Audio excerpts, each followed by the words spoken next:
Hello, everybody, and welcome to Outer Rim Transmission episode 120. We are talking tonight, of course, about Ahsoka. This is going to be our discussion, our review of Ahsoka Season 1, Episode 3 slash Part 3, called Time to Fly. So yeah, we had a little bit of tech difficulties. Of course, it would be us waiting here, ready to roll. Then last minute Discord decides, hey, we're not gonna stream any video. And after reinstalling, after restarting 2 or 3 times, I realized that my GPU is out of code, out of date. So that might have fixed things. But yes, we're a little bit tardy, but we are here live on Starrapter's YouTube channel. How's it going, Ben? Good, good. I mean, it's great to be back. I hope everybody had a good weekend, and it was a good weekend over here, and ready to talk some Star Wars. Like, this was a really good episode. I got some good feedback from just say casual fans I know about this episode, which was cool. I always reference how my grandma watches these shows as well. Like, she actually. So the funny story about her, we were over there visiting today, and she watched the new episode, and she loved it. She thought it was one of the best ones. She thought it was the best one of the season so far. And then she was like, yeah, and then it just auto played the first season of Mandalorian, and she ended up watching the first 4 episodes of Mandalorian season 1, which was great. So she just yeah, it was cool just hearing that feedback just from those casual type of Star Wars fans. That people are enjoying this show.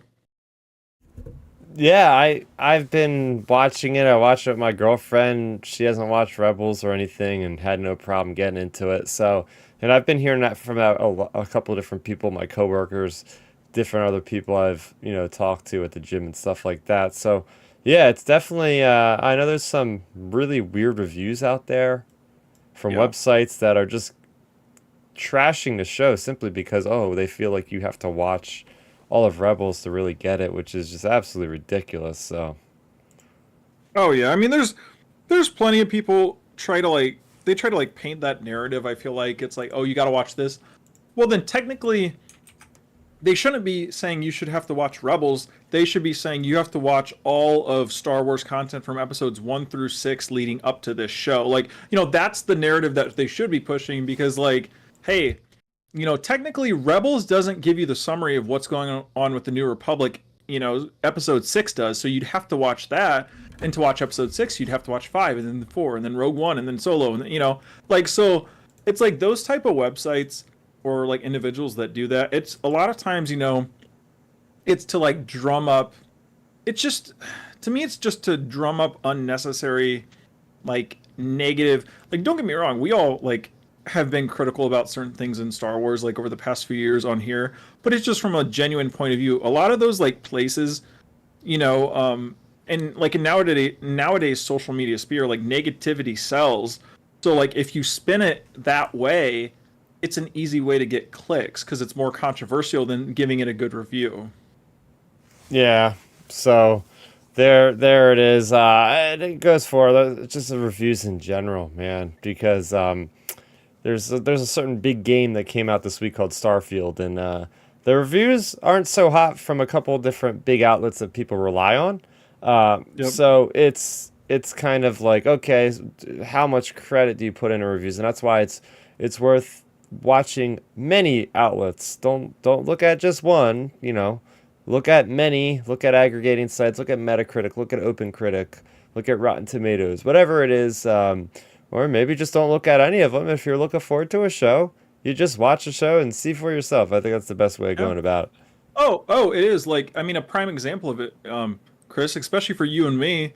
We both really enjoyed the Halo series when it came out, but the critics completely shredded and annihilated it. But for me, it's like, hey, if that's their opinion, cool. But for me, I really had a good time with the Halo series. That's just an example there, where it's something I enjoy is getting shredded by everybody, but that's fine. I still enjoy it. It's not Hmm. going to take away my enjoyment of it. Just just because, that's being said. I mean, actually, an easier example for our listeners on here. Everyone on here knows I'm not a big fan of Andor. Chris loves the show though. He thinks it's Hmm. amazing. Blah blah blah blah blah. But it's fine. We can have different opinions and still Oh yeah. co-host a podcast Hmm. together. But if the internet would make you believe, since we have differing opinions, we shouldn't even be on the same podcast. Yeah. Yeah, I don't know, Ben. What I do Yeah. know is that we have Rural Farm Boy in the chat. Rural Farm Boy. I don't know why I have trouble pronouncing your name, so sorry about that. But yes, he's on Twitter promoting us, so gotta send a very special shout out to you, man. He's saying howdy, friends, Ben, Chris. So yeah, you could be just like Rural Farm Boy and join us every Sunday around specifically. I would love it to be precisely at 7 every week, but stuff happens. So I'll tell you guys, anywhere between 7 to 8 p.m. Eastern, you'll catch us at some point during the show, probably. But we would love to have you guys in our lively chat room. Also, you can listen to us after the fact if you can't watch us live. You could simply go to any podcast app and just look up Outer Rim Transmission. And especially if it's on Spotify or Apple Music, please give us a 5-star review. And that would help us spread the positivity here on the channel. Quick update, Milton's not here tonight. He's with family because it's Labor Day here in America. So, it's a big holiday weekend to kind of close out the summer, although September has plenty of awesome weather days, but it's a little bit hot here lately, which is unfortunate. But enough about the weather. We're going to jump right in. So, we have a lot of good releases that came out this week, first of all. We have the book that I've been devouring, and that is From a Certain Point of View, Return of the Jedi. I only have like 80 pages left. This might be the most massive Star Wars book to date in canon. It's almost 600 pages. It's like 573 pages long. But I don't know. I think you've read the other two, or at least delved into them a little bit, Ben. Yeah, I've read I have both A New Hope and Empire Strikes Back. Like Empire I got last year because everybody, like my family members know that's like my favorite Star Wars movie, so like of course like someone got me that as a gift.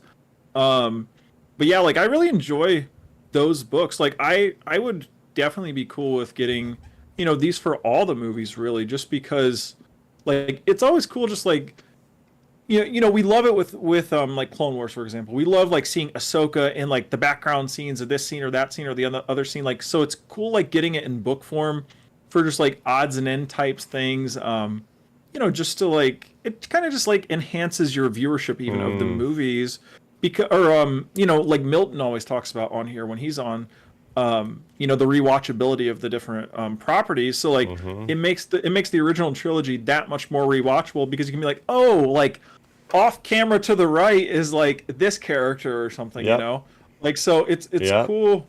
It's cool like seeing all that. Like the big one that stood out to me like from the Empire book was the whole scene, like the whole like Force Ghost Yoda and Obi-Wan talking about Luke and Leia, and like that scene was great, and like it just adds that much more to the Empire Strikes Back. So like I really enjoy that, and I'm definitely looking forward to the Return of the Jedi one once I get around to it. Yeah, that one was great because they're talking about Leia as the chosen one, or the one that will bring balance to the Force, essentially, over Luke. And Yoda or Ben is like, yeah, Luke is a clumsy angst teenager. I don't think we have any hope for him. Let's go to the daughter of a diplomat of a planet. I think she's got more weight on her shoulders and can actually carry herself forward under this. But yeah, what I will say is this Return of the Jedi is one of my favorite. Well, actually, I will say again, it's my favorite Star Wars movie. Everything from Jabba the Hutt to the Ewoks to the awesome space battle at the end. I love all of it. So to get this book that's going to expand 40 stories, and by the way, Rural Farm Boy, who I'm now going to refer to as RFB because that's a lot easier for me for whatever reason, he is saying that the audio version is 19 hours long.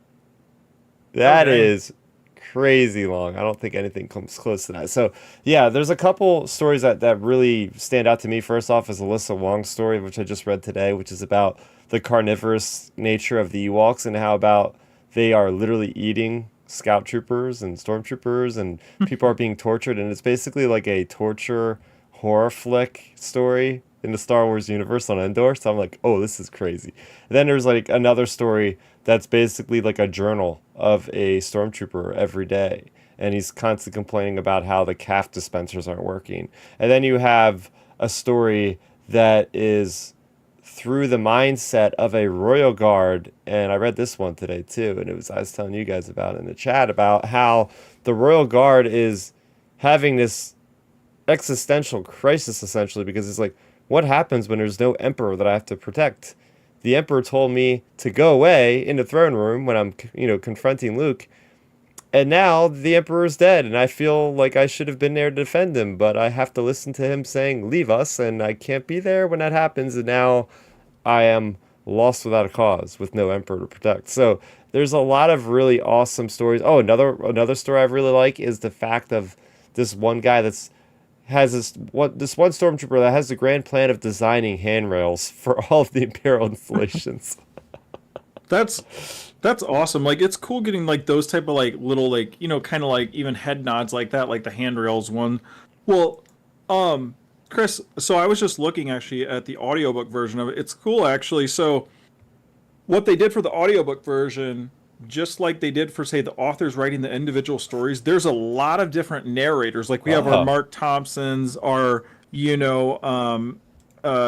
Jonathan Davis's, like all those different types of people, like all the main Star Wars narrators are the ones doing this book. That is really cool. Yeah, like all the main people you'd see like in the Star Wars book directory on Audible, they're all the people, like there's a huge list and it says and various others as well. So there's a huge list of narrators. It's basically the Star Wars crew for Audible doing this book. Yeah. This book feels like it's an all hands on deck for the Del Rey team. I think Tom over at Del Rey, this is his like big project, because you have to round up 40 different authors and get them to all tell a story that kind of goes into a natural timeline flow, because it goes from the beginning of Return of the Jedi to the point at the end where like everybody's experiencing a destruction of the Death Star 2 in different ways, right? So it's a lot of work on their hands. And also I think this book is sort of like the audition, if you will, of the upcoming Star Wars writers, because this book I am the least familiar with most of these authors before any other FactPov book. The other books, it was kind of like half and half. This book, most of the authors I've never even heard of.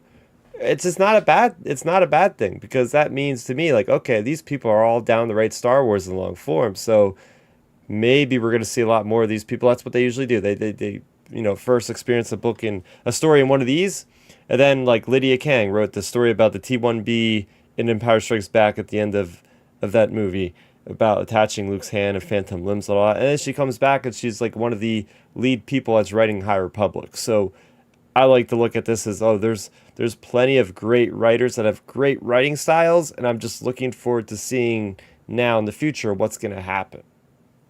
Oh yeah, it's always cool to see like you said, the new talent coming in, and just to see where it's going to really lead to. Honestly, because like there's so many good stories out there to tell, and Star Wars is such a big place to tell stories. Heck yeah. That wasn't all that was released this week. We also had The Mandalorian Season 2, Episode 3/Issue 3.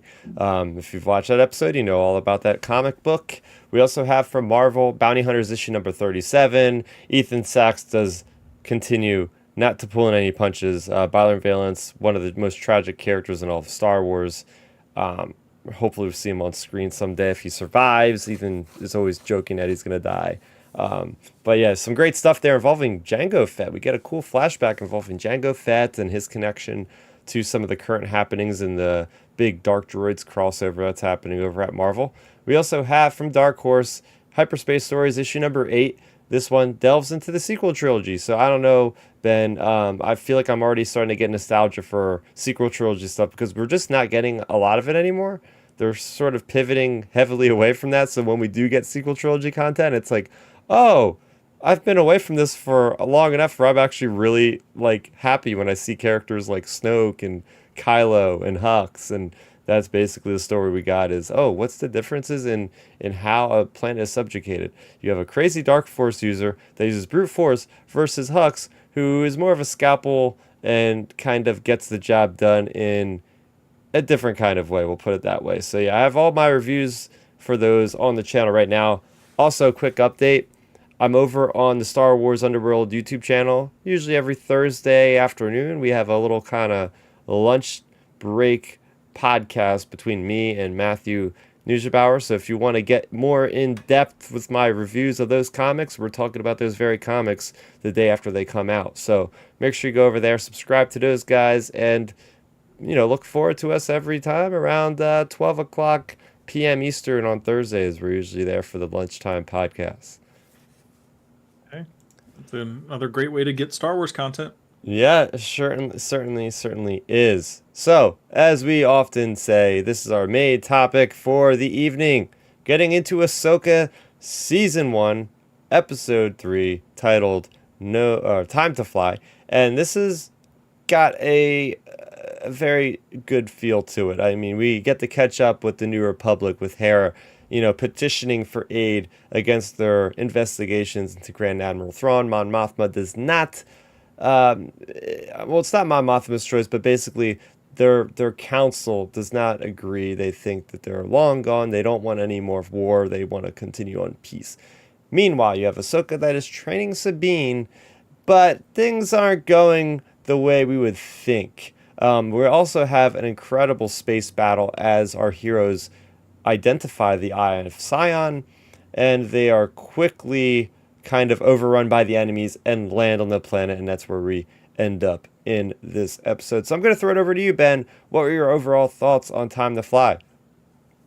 I loved it. I thought I can agree with my grandmother on the opening intro of this podcast, but I think it was the best episode of this show so far. Like, it felt to me like it checked off all the Star Wars boxes that you want to check off. Like, it checked off your Sabine training. It checked off your cool action space battle stuff. It checked off some like cool crazy moments you weren't expecting, like Ahsoka jumping into space. It checked off cool looking ships and technology, aka Eye of Sion. It checked off, hey, leaving us on a feeling of like almost suspense, like, oh no, we can't wait until next week based on how it ended. So like, I feel like it was the best episode of the season, for sure, because of all those reasons. Like, it hit on all cylinders, from start to finish, and even though it was only a half hour long, it did its job in the pacing, the story. Like, I thought it it accomplished what it needed to do. So I really I was really happy with it overall. Like, I just thought it was good, and we'll really unpack it and dive into it, but those are kind of my initial thoughts. Yeah, right off the top, I'll agree with you, Ben. I think I did enjoy this episode the most, and I've only watched it once because I gotta watch it again. I'm gonna watch it again this weekend. But what this felt like this felt more like payoff for somebody that already knows the characters, front to back. Watched Rebels, watched Clone War, everything. I already know about these characters, so those first two episodes really felt like they had to kind of cover the background of these characters for the people who have never watched those sort of things. Whereas this episode, we're able to just jump in, and I got a lot of New Hope nostalgia from this episode, whether it be the blinding of the face shield, kind of like Luke being trained by Obi-Wan on the Millennium Falcon. The line. Oh yeah? Yeah, she said the line. She was like, with this shield down, I can't even see to fight, or however she said it. It was basically real similar to how Luke said it from A New Hope. So like, it's cool. Like, even that little bit of nostalgia, it's cool. Like no matter how much Star Wars fans say it online, I would look into every one of their faces and tell them you're lying, because most, you see people online say, oh, we don't want nostalgia. But then when they use it, you're like, well, actually, I really liked it. So like, I think a lot of people, it's good. I felt like a lot of people didn't even like complain about that, which is so nice. Cause like you said, the episode just hit. Like, yeah. So we got that. We got awesome space combat that also reminded me of A New Hope with Sabine in that gun turret. I love seeing that. I love seeing how Ahsoka and Sabine are actually feeling like they are buddies, the master and apprentice. I'm getting more of a friendly vibe. That's one of the things that threw me off in the first two episodes, is how cold and stoic Ahsoka was. It's because they were very much estranged as a master and apprentice, and now they have kind of made up temporarily, if you will. They're still a work in progress, but at least they're willing to work together again. and you could start to see that through. So I love seeing the overall production value. Again, they are. It's not just like they blew all their budget on the first two episodes. There's great action, great space combat. We see Purgle. We see big moments in this episode. Even though it's only 30 minutes, man, this thing is jam packed. We see big revelatory things for me, like Jason Sindula talking about being a Jedi, and I instantly thought about Kanan, and it hit me in the feels. Yep. You get this cool Star Wars council scene in the very room of, I guess, Home With One. I guess. well, with your resistance guy, Chris. Yeah. Hamato, Kazuda Ziono, or yeah, Yep. Kazuda Ziono's father, basically, as a senator. Um, just incredible stuff. I think there was even one more thing that I forgot to mention. Purgle, seeing them in live action. We got a tease of them in Mandalorian season 3. So there's a lot of things that are just coming to fruition. So, Oh yeah, I mean, there's so much coming to fruition. Um, based on like, like you said, all of those things. Like I thought as well. Here's like the crazy thing with this just being like a TV show. Like the space chase was very extended. Like that was a good chunk of the episode. It felt like, mm, it was a lot of space stuff. Which, they're really like when you do a lot of space stuff on these shows. I mean, heck, even on like Andor, which is higher budget, like the when you do space stuff and it's not a movie, it's a lot harder, to accomplish that. And like from my perspective, like I thought the space stuff looked fine. I really enjoyed it. Like I loved Ahsoka. You know, I'm sure when we get the behind the scenes thing, I'm sure Dave's gonna mention like, kind of like mirroring Plo Koon going out defending his Padawan, like when he went out in space in Clone Wars. Like I bet you mhm. that's where like I'm sure they took that inspiration from. Oh, Like, he was defending Ahsoka. Ahsoka was kind of doing it to defend Sabine, like type thing.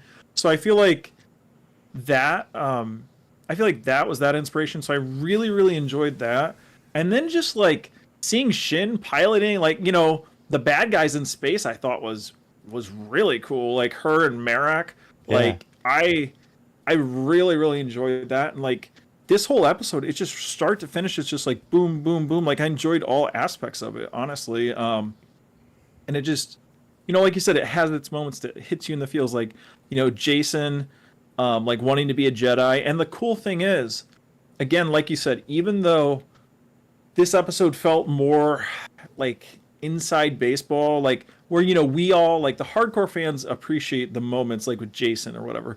But the good thing is for like your girlfriend, your mom, whoever, the like not the normal, but the general audience, they would just view that as, oh, Hera's kid wanting to be a Jedi, like, So it's like it's good they made it in a way where it kind of like works for both types of fans.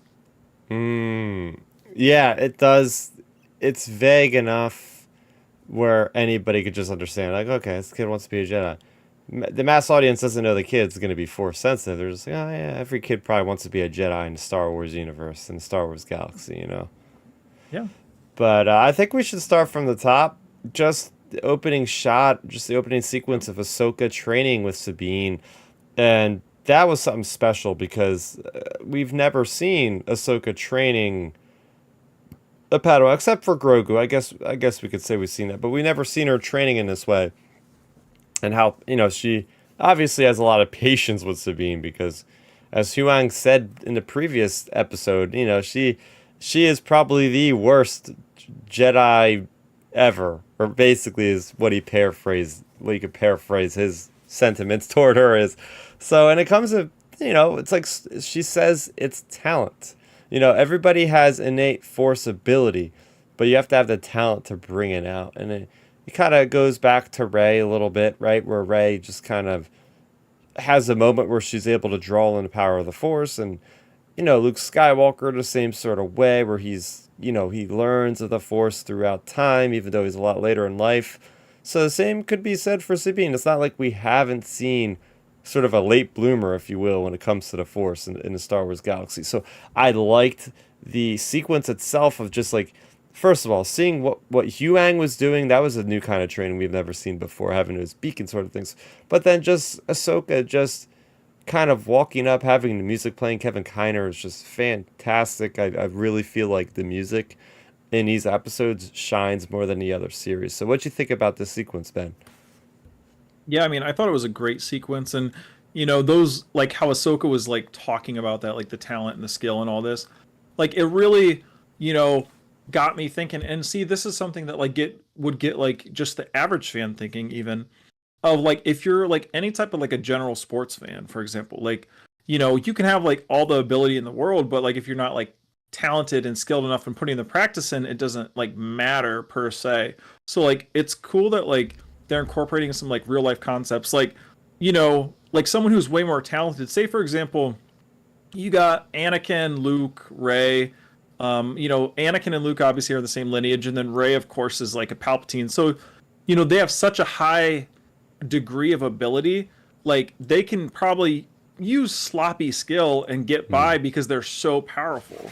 But like on the other hand, Sabine actually is gonna have to. Sabine will have to put in like hard training because she's the worst. So it's like your average person like me. Like if I'm going to be a good basketball player, I'm going to have to practice my butt off, and I'm still going to be probably the worst person at the YMCA. But like LeBron James, for example, he can just probably go and do just about whatever because he's 6'8", 260 and like a big athlete. Like, so it's cool that they're like putting in like the talent and the practice perspective for Sabine. And also I think it's good. It's kind of like a what's the word I'm looking for? Like a self-awareness of Dave creating this series of the critiques of current Star Wars, in my opinion, because we've talked about it before about like Rey's, like, for whatever people say, like the lack thereof training, in the sequel trilogy up until episode 9, her lack thereof training. This kind of also checks the box of anybody that would critique that, oh, Sabine's going to go from not being force sensitive to training. So this checks the box to be like, hey, critics who complain about that stuff, don't worry, we got you covered. So like they hit that box perfectly. And then the way they were having her train, I was like, oh man, I hope like on the first training session she doesn't just like have the cup come flying to her or something, Yeah. because then it would have just been kind of like your cheesy training inspirational montage type deal. So it was good that they didn't. But I'm really excited to see where it goes, because the big thing with Sabine's character working in this, training, and presumably when we, like say after we get past the 4th episode, depending on whatever time sequence is between like say the 4th and 5th, or even between the events, like say after we get done with the fights this coming week, because we know based on the trailers there's some fights that happen. So after that there's time frames, so presumably them training inside the ship and stuff, that means when they're off camera, Sabine and Ahsoka are probably training, so it's like she will get probably more powerful or more skilled as the series goes on, because they're naturally training in the background of the show. Yeah, I'm just very curious again, like why does Ahsoka seek to train Sabine? Had there been a moment in the past where she sensed that she had the Force? Can a Jedi? I guess a Jedi can innately just sense somebody has Force sensitivity in them, so she's just doing her best to bring it out of her. I feel like there's going to be a Rey moment at some point. She's going to be dueling Shin or dueling Marok, because we actually see her dueling Marok, I think, at some point in the trailer. About to get the death blow, and she's going to lash out with the Force and do some crazy Force push, and that point on, she's going to learn how to tap into the Force. Maybe Yep, not I in the think best way either. Maybe she taps into anger. She gets frustrated and she lashes out in anger, and now Ahsoka has to figure out how to bring somebody back from the dark side, essentially. And can you imagine a dark side Mandalorian Jedi? Oh yeah, man, could lead to yeah. some really bad things going on in the galaxy. Well, see, here's a cool thing. I mean, exactly. You have that potential side effects. But also another cool thing they added in, like with this training montage, I liked that they had her trying to move a cup, and the Mm. reason behind that is I think it's also to pay homage to George Lucas, because I'm not sure, Chris, if you saw the George Lucas stuff circling the round since this last episode appeared or came out. Um, but I've seen like other creators like Star Wars Theory and other people pull up. There's old quotes of George Lucas from the books by Paul Duncan that he did for episodes 1 through 6, where he interviewed George for those books and stuff. And George was talking, George, was telling Paul Duncan kind of about this specific topic. Actually, this was back, a couple years ago when these books came out. And George Lucas was telling Paul Duncan, like, everybody in Star Wars has the Force. It just matters, how much you practice. And his direct example was, if I was in the Star Wars galaxy and had the Force, I could sit here and hold my hand out to an empty cup, and no matter how hard I try, like the cup couldn't come to me if I didn't have the practice to be able to do it. So like, I feel like Dave had to have pulled from like knowing about that or something, because like literally that's the exact example George used like 2-3 years ago when he did those interviews. Because I think, Oh my gosh. actually, yeah, because those books came out in 2019, so I guess he would have done them in probably like 2018. So I guess 5 years ago, but still, either way, like George used that exact example years ago, and then now, they're using a cup moving example in this show. So it makes you wonder, like, I wonder if Dave got that inspiration actually from Lucas for that scene. Oh my gosh, yeah, I gotta imagine that's the case. That you just don't throw that out of the blue. Any item ever. And you go for that same item. It seems Yeah. crazy to me. Oh Um, yeah. let's talk about the New Republic situation, because I'm really just glad that we're finally getting into the politics of post Return of the Jedi, what the state of the council is, what is going on with the leadership, what kind of leadership it is, right? We have this council, we haven't seen this council before. It's made up of aliens, of humanoids. Mon Mothma is the chancellor, which is pretty neat. And yeah, this is really giving us the backstory of kind of the slow descent, and how the rise of the First Order happens, because immediately the Republic, within a year or two, they dismantle like 95% of their fleets, and they want to really focus on peace. And I don't blame them. I don't blame them, because they've been fighting wars for 30 plus years. If you combine the Clone Wars, and the Galactic Civil War, they're just done. They just want to rebuild. They have to rebuild the galaxy.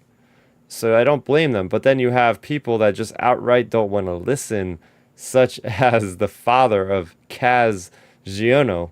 So I was really happy to see. I was never expecting to see such a direct link to a Star Wars Resistance character in live action, especially. It sort of blew my mind. Did you know who that Well, was right away? okay, so because like I said, I watched, I think the first 9 episodes or so, 8 or 9 episodes of that show. So I thought I recognized him. I was like, I'm pretty sure that's the guy from Resistance, but I'm not 100% sure. Um, but the thing I was going to ask you, Chris, since you obviously like have seen all of it a lot more, and like know, I don't know, like I don't remember as many details about it.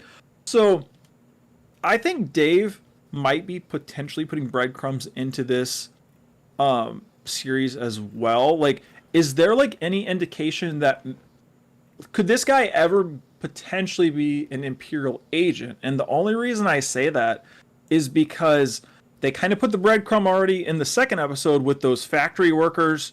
Long live the Empire, and they mentioned there are Imperial people at every level of the government. And then boom, soon as Hera talks about all this stuff, he's like pushing back hardcore, and then she calls him out, and she's like, "Oh, where were you? Just sitting back, just basically like waiting for the outcome." Yeah. Blah blah blah. So like, I was like, man, I got to bring this up on the podcast and ask you what your opinion is, because like I'm not as educated enough to like make a guess on his character, but it makes you wonder if Dave put that breadcrumb in there earlier, like in the second episode, because they said all levels of government, and then we see, obviously we know Mon Mothma's not, and it makes you wonder if one of those other figures on the console are. Yeah, I would love to see that happen. Just, kind of like the Clone Wars. We always reference how that really fleshes out the prequels. And hey, why not flesh out Resistance even more than it already is? Now, in Resistance, the history of that character is he never really chooses a side. I mean, he's technically part of the New Republic. He escapes the destruction of Hosnian Prime. He luckily wasn't there at the time. And then when Kaz asks him to like come to Dakar, the Resistance base, he just flat out denies and says, "No, I'm not going to go there." So I thought that was always interesting about this guy. He's very cowardly. I could see him just sucking up to the First Order just to simply save his own hide and get paid for it. And he seems like the type of character that just he's like that kind of character they just hate because he just constantly gets away from everything, and he's just, I don't know. He just always came off as like Kaz's father, is just like this nasty guy. I don't know. Hmm. Interesting. Yeah. See, that's what my first thought was during that conversation. Was I was like, man, I wonder if Dave put that breadcrumb in the second episode just to like eventually like say like the C plot of the story is like, I don't know, we get back to whatever events are happening, and like maybe in the seventh or eighth episode we go back to Mon Mothma again, and she's like, hey, we found an Imperial spy in our midst, blah blah blah, or something. Um, like maybe because I feel like they obviously, in my opinion, put the whole stuff in the second episode because you need to show loyalty to the Empire, but it also makes more, obviously this is all the same canon, but you know what I mean, it makes more continuity with like Andor, so Andor doesn't feel as separate, like Mm. it adds more into that as well, like to Andor, to to Mando, even when the guy in Mando does the long live the Empire thing. So it just makes Hmm. you wonder if like Dave's gonna continue to like seed in little things like that, so it'll just make like all of these series feel more interconnected than Yeah, than not. yeah, because you look at the book that came out in 2017 or 2018, Claudia Gray's Bloodline, Yep. and there's two different sects of, I don't know if I call them sects, that's more religious based, but just like two different groups of people in the Republic. You have the centralists and the populists, and by the end of the book, you find out that a lot of these New Republic senators are actually like giving money to the beginnings of the First Order. Like, and they're basically living. They want the Empire to return. These politicians that have dealt with 25 years in the New Republic are like, maybe this isn't as good as we thought it could be. Let's bring back the Empire. So you have these people bankrolling the First Order, which is how they get all this great tech. So, I mean, yeah, I could easily see this guy doing that. I could easily see him being one of those people. Okay.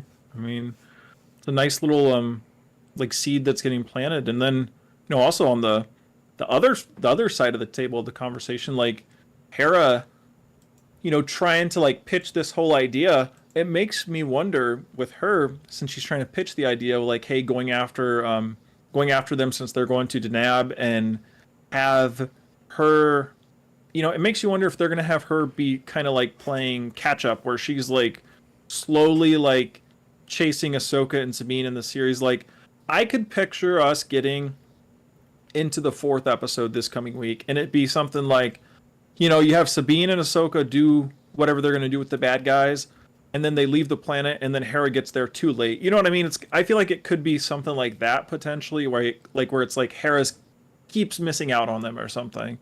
Um, just because I think based on this third episode, like it feels like she's gonna be alone. It'll be her and like Chopper, just because Yep. it's like the Republic doesn't believe her, and like maybe Mon Mothma believes her, but it's still like, hey, we need more proof before we do anything.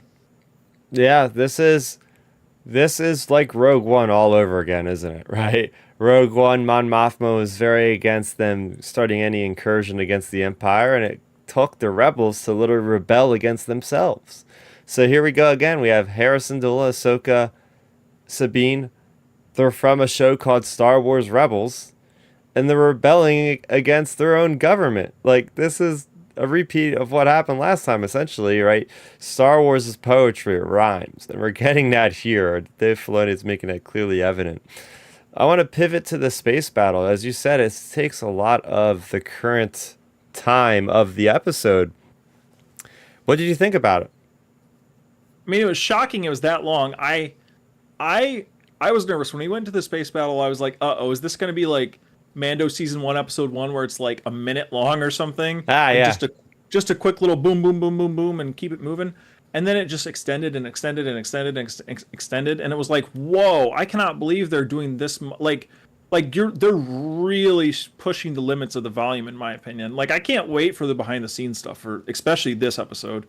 Um and like the way it all played out, like you having Ahsoka and Sabine, basically kind of reliving the A New Hope stuff, and then you have Shin and Merrick, like hunting them down and like chasing them basically into a trap with Morgan Elsbeth, with the Eye of Sion. Like, I just think it's so intriguing. And like, also there was a moment of like actual stakes in this sequence, not even from our two lead characters in Ahsoka and Sabine. I was nervous because they've already built up a good comedic relationship with us as an audience and like appreciation for Huang. Oh yeah, How do you say his name? Huang. Huang? Yeah, Huang. Yeah. Yeah, they built up an appreciation with him. And when he gets like fried, I thought he was done. I was like, oh man, I can't believe he just got killed like this. I was like, holy smokes. Like, I honestly thought he got taken out because like, you know, we've seen droids get like shocked all to hell before. So like, I was like, uh-oh.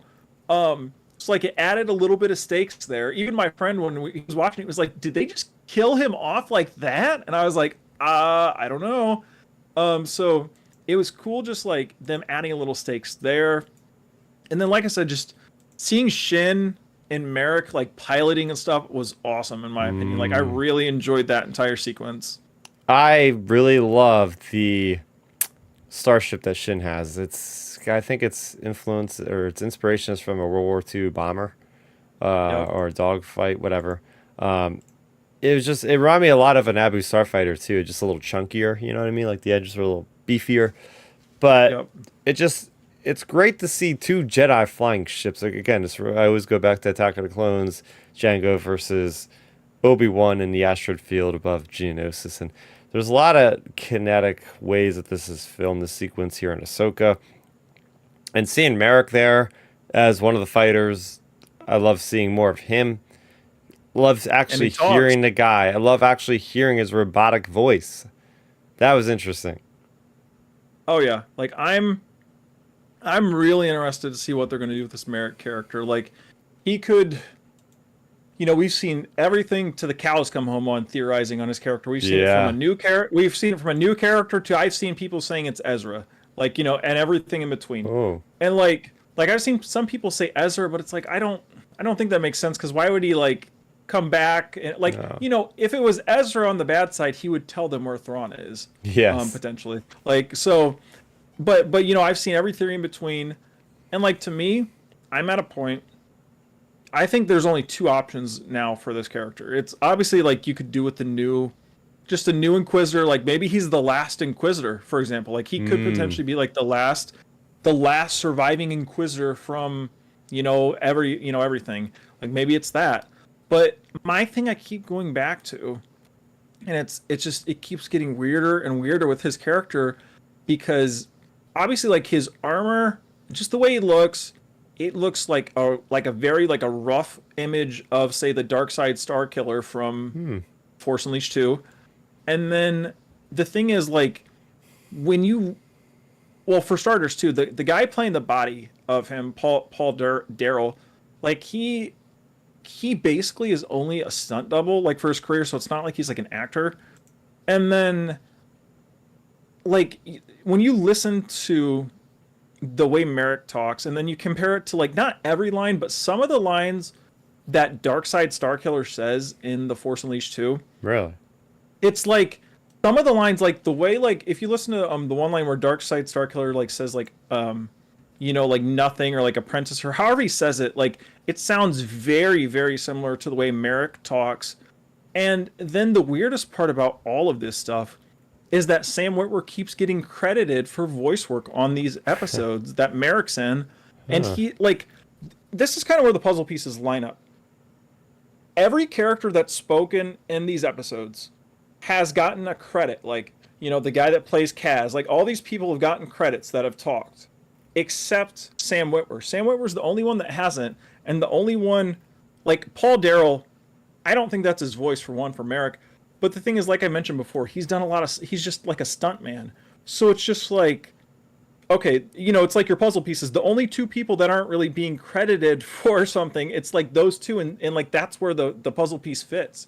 So it's just like, I think it's going to be Sam Witwer whether it's doing the voice. If he gets unmasked, that'd be crazy. And then my big thing that kind of like backs this whole idea is like there's the clip of Sam out there saying like, "Oh, hey, me and Dave threw around this idea of Starkiller coming into canon Yeah. because Starkiller basically does the Inquisitor thing. He hunts Jedi just like the Inquisitors. Blah blah blah Mm-hmm. blah blah. Like all these things. So it's just like it makes you wonder because that clip came out a few months ago, and then there was another clip from Sam's stream where he straight up said he worked on Ahsoka and he can't talk. He can't talk about it. Like he straight Whoa. up said that on camera. So it's just like it makes you wonder what this is all about. And I think like the big circle point is if they would do this alternate version of Starkiller. Like I said, at this point, I hope it is just because it would be pretty cool. But obviously, like they could just go with the new character route. But if it is the alternate Starkiller, it makes perfect. Like you mentioned earlier, Chris, about the poetic sense of Star Wars, because like we would have Anakin's apprentice fighting potentially Vader's apprentice or someone who learned under Vader. You know, like that would be pretty like poetic in a way. So it makes you wonder if they do that. And like I don't know. I mean, so many people have like shot the ideas down for Starkiller or these new characters or whatever. But at the end of the day, if you had asked us 4 years ago, would you be getting live action Rebels? We would have still been saying no then. So I feel like anything could happen at this point when it comes to Star Wars and live action, especially with Dave Filoni involved. Like, I just think anything could happen. I mean, think about it. Like, we're going to be getting Thrawn eventually. Like, we would have never imagined years ago that we would be getting a live action Thrawn. So, like, what's just about as big as a shot in the dark there? I mean, it's some type of a Star Killer character. So, that's kind of like the whole synopsis of the potential like Merrick Star Killer or just new character thing. But I do think either way, if Merrick is a new character straight up, I think there's a chance he gets unmasked either way, and it's Sam Witwer just playing him potentially. Yeah, after you said all that, especially the clips and different things, I went back and I realized, oh yeah, Comic-Con this year, one of their big exclusives was a big like three action figure collected set of The Force Unleashed. So Yeah, I mean, come on, why else would they be putting it out there to amp people up? Because as soon as they find out that that character the is in value of those are going canon, to shoot the up. value, it's like, oh yeah, we put out these a couple months ago, and now they're gonna see them on eBay for $500 or whatever it's gonna be. Yeah, I mean that's kind of like the big Merrick theory. Like he could be a new character, and like, come on, guys, like the original character's named Galen Merrick, and this guy's name is Marak. Like, I don't know. It's too similar, and I do think, like I said, I do think at the end of the day, like if he does get unmasked, I don't think it's going to be Paul Darrell's face. We'll see. I feel like it'll be Sam Witwer, Hmm. because I mean, look, like you can't even one of my friends. He's always like, oh well, you know, how he tries to use the example like, oh, shouldn't it be Sam Witwer in the suit? Well, Pedro Pascal's not in the suit. Darth Vader's not in the suit. Like, there's plenty of examples in Star Wars where characters aren't the bodies of the characters. So, like, I think there's a solid chance. It all comes down to, this is the big thing I think that kind of like puts a pin on the whole Merrick discussion is it comes down to this fourth episode. And like I mean you might agree with me on this, Chris. I'm not sure. I don't think we've like really dove super deep into this. But if Merrick survives the fourth episode, then something's going on with that character. Yeah, that would be halfway Like through the series. You're looking at somebody that's more important than just the guy on a the bodyguard. sidelines. Okay, we got Milton Weber saying episode 3 was very solid. So, yeah, we agreed with that as well, man. I mean, if I were to give this episode a score out of 10, I'm gonna give it an 8.5, which is definitely higher than I think I gave the first one an 8.0. Yeah. Everything I said off the top still applies here, right? The going back to A New Hope. Well, it was done tastefully. I like where the story has a lot of forward momentum. We're seeing more from the bad guy's point of view. We're getting closer. It's that cat and mouse game of the rebels are trying to get there before the Empire, and we're seeing the development of the characters between Sabine and Ahsoka, which is the cornerstone of the series. The bad guys are still as threatening as ever. So I really enjoyed this one. What about you, Ben? Oh yeah, for me, like I thought this episode was, like I said, I thought it was the best one of the season so far. It hit all the different like say Star Wars feels that you would want in a like a Star Wars show and a Star Wars project. Like this to me, um, like I've seen people like kick this around, but this is one of the most like George Lucas feeling Star Wars like things we've gotten in a while. Like it just felt like it wouldn't have surprised me if this episode ended and said like directed by George Lucas or something. Like this feels like a George Lucas type, like the way it was done, thing. And I like that Dave's taken influence from him in pushing the boundaries. Like putting Ahsoka in space to do her spacewalk, that is mega pushing the boundaries with the audience because if that doesn't turn out well or if it looks weird, it could just jack up that entire sequence. And the fact that it turned out well, is a huge plus. So, you have a lot of those positives. You have all the great stuff like Sabine training. You have like the bad guys doing their thing. It's great seeing Shin and Merrick in battle, and and then of course like just the ending with Balin, like just the ominous thing of like Balin, like hey, go into the woods. That's where they're at. So like, I think that means we're just getting forecasted for a like action-packed kind of like mid-season finale-ish type thing this coming week. Um, so it's going to be really exciting, and yeah, I'm really looking forward to it because I think the best part of this series, I think we talked about it in our group chat, we talked about it on our premiere week last week, but I posted about it even on Twitter. I think for me, like the best part about this show is it's drumming up Star Wars fan speculation again. Like that's such a huge part of the community. I felt like that's been kind of lacking the last few years just because like the online culture hasn't been, let's just say, the best. Like we all know, if you've been on social media, and like to me it feels like with this show overall, it just feels like a good positive vibe about the show. And like it's fun seeing fans speculate like, oh, who's Merrick, who, like, it's cool just seeing like fans speculate about this stuff just because it kind of brings back the fun of Star Wars online culture. Like because there was just so much negativity, and it's like it's just nice getting online and seeing fans, they're playfully arguing about like who's Merrick. Like it's cool seeing that happen again. Like versus like, it's back in the day, like when, oh, who's Snoke? Like that was the big one back in the day. Like, so it's just cool like seeing like that fan speculation come into play.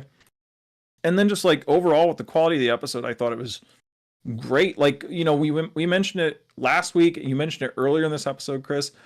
Kevin Kiner's music is on point. Like this guy deserves to be in a movie. Like he's like whenever John Williams decides to hang it up, I think Kevin Kiner needs to be the heir, the heir to the empire, but he needs to be the heir to the Star Wars empire of music. Like he needs to be the guy for Star Wars because his music is just great. But yeah, for me for this episode, I would say, like I said, it's the best one of the season so far, and for me, I would say it's an 8.9. 8.9, just barely missing a 9.0. You got to save, the high scores for later in the season, of course, because I think the trajectory of the show is every episode is going to get better and better. Real quick before we end, I just want to make a point of just pointing over to the Lucasfilm marketing. I don't know why I can't think of the right phrase here. Pointing over to, I guess I'm still frustrated from how the stream was taking forever to start. I'm just still in that mode. I'm just like, argh. But I want to give credit where credit is due to Disney and Lucasfilm for promoting Ahsoka in a different way than they've promoted other series. I like the little trailer clips they're putting out.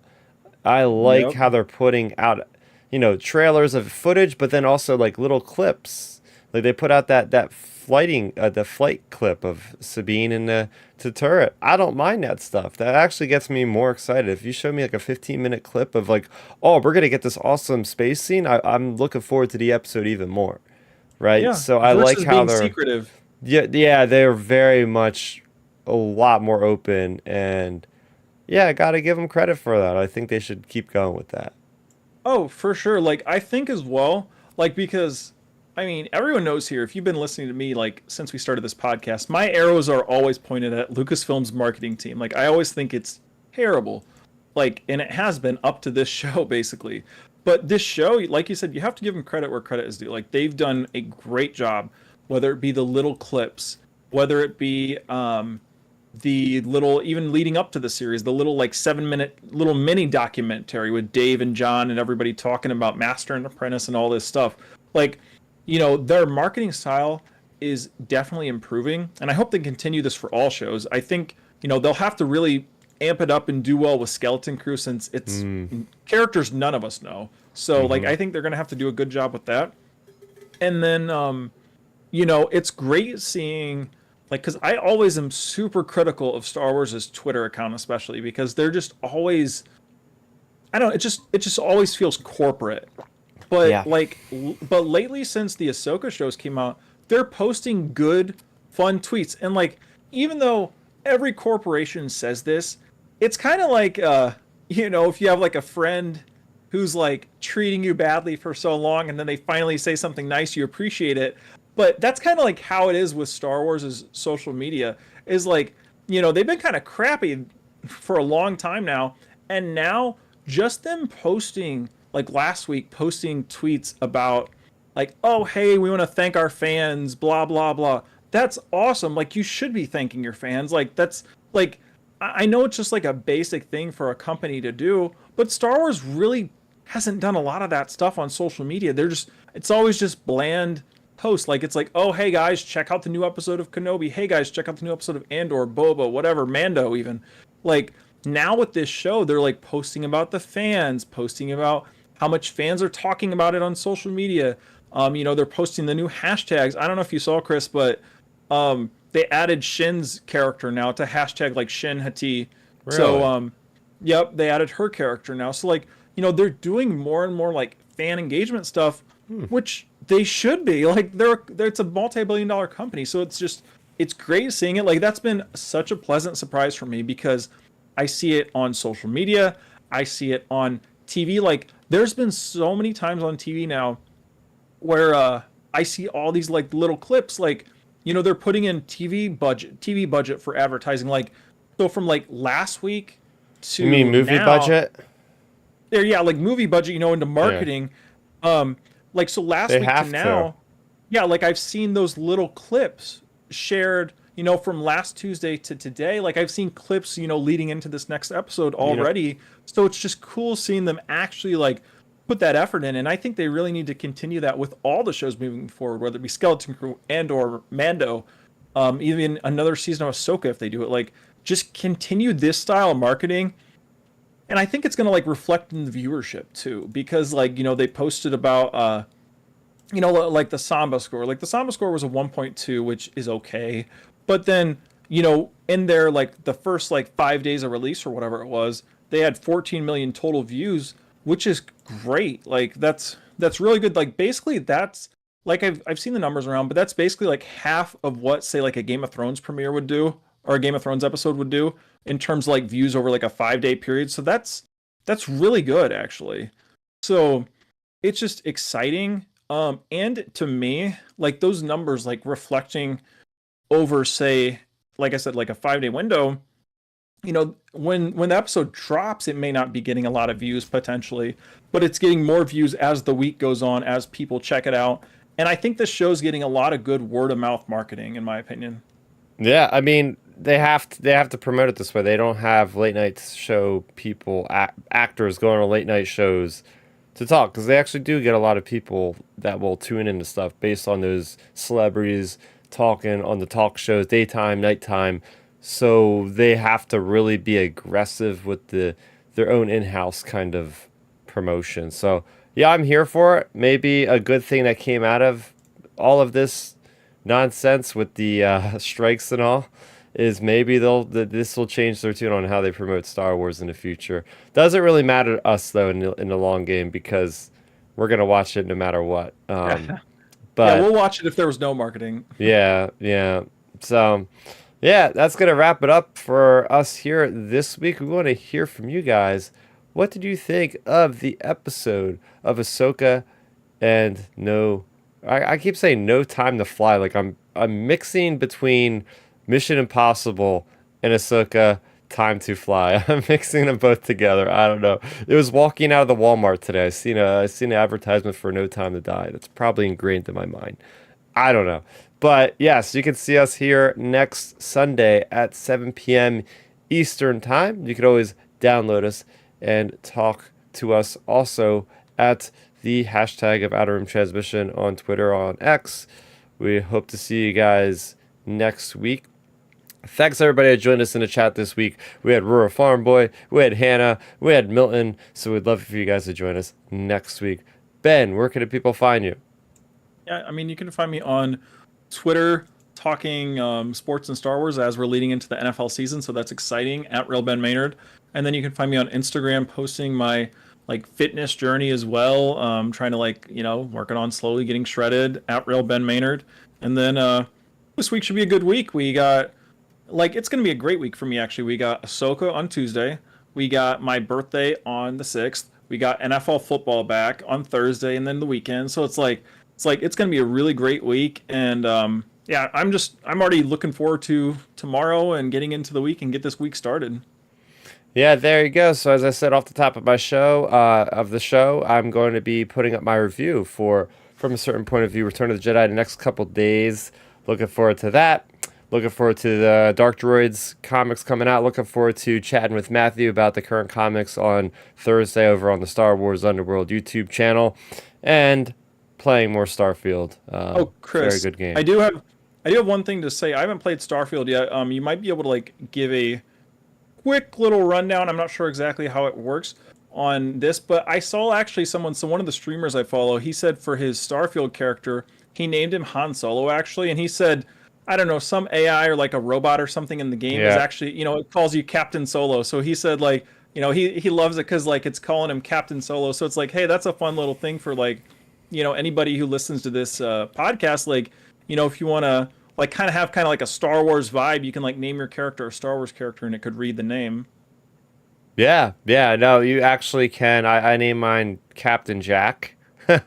So it's That's awesome. Every time I go to my ship, you got the character companion of oh gosh, it's something with a V, but yeah, he is your robot buddy that you first get, and it's really fun, and it doesn't get old when you get a character that actually calls you by your character name. So yeah, I'm only oh yeah, I said I'm already 5 hours in, and I'm just messing around. I've barely seen any of the game, but it's so much to do, so many systems. So that's a whole podcast for another day or something, another video for another day.